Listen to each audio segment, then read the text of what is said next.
Hello friends, నేను మీ నవ్య అనిల్. ఎప్పుడైనా మీరు ఈ కర్రీ ట్రై చేశారా ఫ్రెండ్స్? లేదంటే ఒకసారి ట్రై చేయండి. చాలా అంటే చాలా బాగుంటుంది. దానికోసం ముందుగా ఒక బండి పెట్టుకొని అందులో 2 టేబుల్ స్పూన్స్ ఆయిల్ వేసుకోవాలి. ఆయిల్ బాగా హీట్ అవ్వాలి. హీట్ అయిన తర్వాత అందులో జీలకర్ర, ఆనియన్స్ వేసుకోవాలి. ఆ క్లిప్ మిస్ అయింది ఫ్రెండ్స్.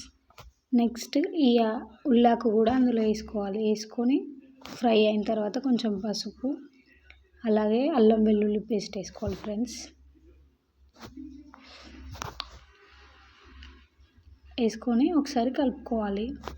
ఈ ఆనియన్స్ గోల్డెన్ బ్రౌన్ కలర్ వచ్చే వరకు బాగా ఫ్రై చేసుకోవాలి ఫ్రెండ్స్.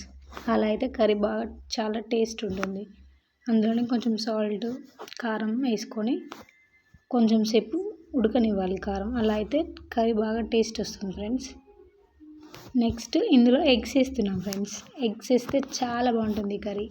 ఎగ్స్ వేయాలి. ఇలా ఎగ్స్ వేసి ఎగ్స్ కదలనివ్వద్దు. కొంచెం ఫ్రై అయిన తర్వాత ఇటు సైడ్ టర్న్ చేసుకోవాలి ఫ్రెండ్స్. చేసుకుని అందులో కొంచెం గరం మసాలా, కొంచెం అయ్యాక కొంచెం గరం మసాలా, కొంచెం కొత్తిమీర వేసుకొని 2 మినిట్స్ ఉంచి గ్యాస్ ఆఫ్ చేయాలి ఫ్రెండ్స్. ఇలా ఉంటుంది ఫైనల్ కర్రీ. చాలా బాగుంటుంది. ఒకసారి ట్రై చేయండి ఫ్రెండ్స్.